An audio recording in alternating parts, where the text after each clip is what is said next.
So from 1950 to 1980, America's economy was mainly focused on manufacturing, factories, okay?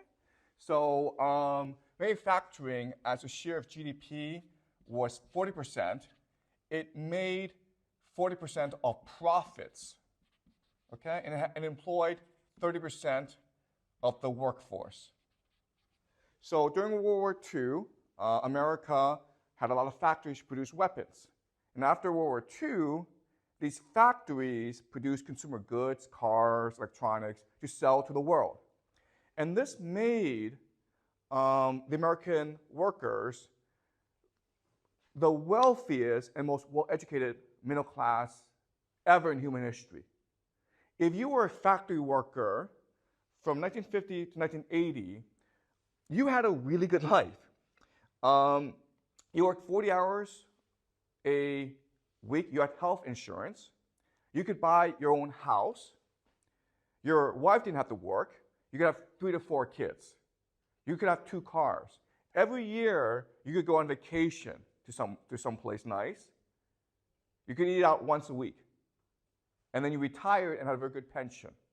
So it was really the best life. And so workers from 1950 to 1980 in America were really the luckiest people on the planet. You were better off actually being born into the middle class in America than you were being born rich in Africa or Asia or South America. So after that, we now live in today what we call a financial economy. Okay? The economy has been financialized. And so what does that mean? It means that right now, financial services okay, account for 22% of all GDP in America. Manufacturing has gone down to 10%. So it went down from a high of 40% to now a low of 10%. Financial services is now twice as much as manufacturing. Financial services bring in 40% of all profits. And financial services employs 5% of the total American workforce. Okay? Now, let me explain what these numbers mean. What you're seeing behind these numbers is a radical shift, overhaul, transition in American society. Okay? Let's just look at politics. Politics, governance. From this period, 1950, 1980, American workers had a lot of political power, right? Because they were middle class, they were confident, they participated in politics for unions, okay? Today, most of this power has shifted to the financial services, which basically means Wall Street. And working for Wall Street are what we called the professional managerial elite. Okay, so these are people who live on the coast, San Francisco, New York, Washington, D.C., Boston. They went to elite schools, okay, the Ivy League, and they're multicultural, and right now they're the most powerful political group in America. And this has led to massive political divisions within the country, okay? So it's the first major consequence. Before, it was workers who had a large say over American politics. And now it is Wall Street, the financial sector, and the coastal professional management elite. And so government shapes policies that favors this multicultural elite, financial elite, over at the expense of workers, okay? Education. And so what I mean by that is that, you know, if you went to a good school, a good university in the 1950s and 1960s, your ambition was to become a professor, right? Or maybe a scientist, or maybe an entrepreneur, or a corporate executive, okay?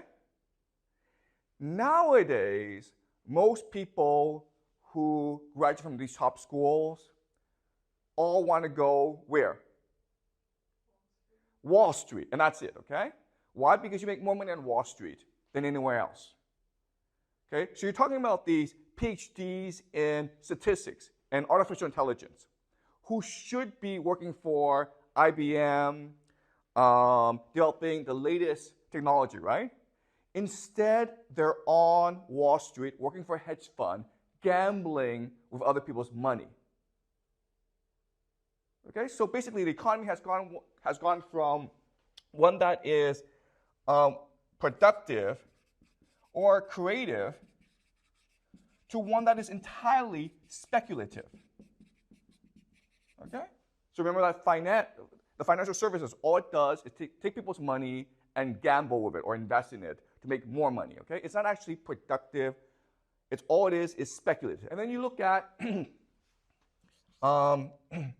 the economy. And what has clearly changed is that the economy in America has become much more unstable. So in 2001, there was the internet crash, right? The dot-com crash. And in 2008, there was the financial crisis, right? The subprime crash. And then after that, you have you have these banks going bankrupt, okay? I think like this past week, 3 banks went bankrupt in America. This should not be happening. And the reason why this is happening are all these bubbles, okay? So in other words, all assets right now in America are overpriced, okay? Housing, stock market, and people are gambling that these asset prices will only go higher, which creates bubbles. And when these bubbles burst, you have volatility and instability and uncertainty, okay? So this is bad for the economy. And then you have things like inequality, right? So if you look at profits, if you look at wealth generation, the top 1% make much more money than everyone else. And this inequality is only increasing. Okay? So in other words, the financialization of the American economy has been really bad for America. And you can make the argument that it's actually destroying the fabric of American society. Okay? It's making politics much more divisive. It's making the economy much more volatile. The smartest people are engaged in speculative activities. Young people don't want to work. They just want to buy Bitcoin. And you can also make the argument that you're creating a rentier economy. Okay? And the rentier economy just means that if you are young, you can never afford to buy a house. You can only rent, which means that you yourself can never go from, you have no more social mobility. Okay? So this overall is really bad for America. How did America get to this point? How did it transition from a manufacturing economy to a financial economy? And there are different theories out there, okay? There are some economists who say that this is just late-stage capitalism, okay? This is the natural evolution of capitalism. There are some who argue that it is the neoliberalism or the Reagan Revolution that caused this.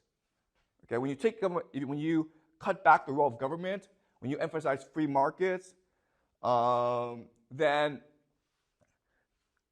you have this situation, the over-financialization of the economy, okay? What I want to show you today is that the real reason is the transition to empire, okay? There's a really simple explanation for why this is happening, and the reason is that after the end of the Cold War, 1991, America became a global empire. It could now set the rules of the game, and it set the rules of the game so that it would always win.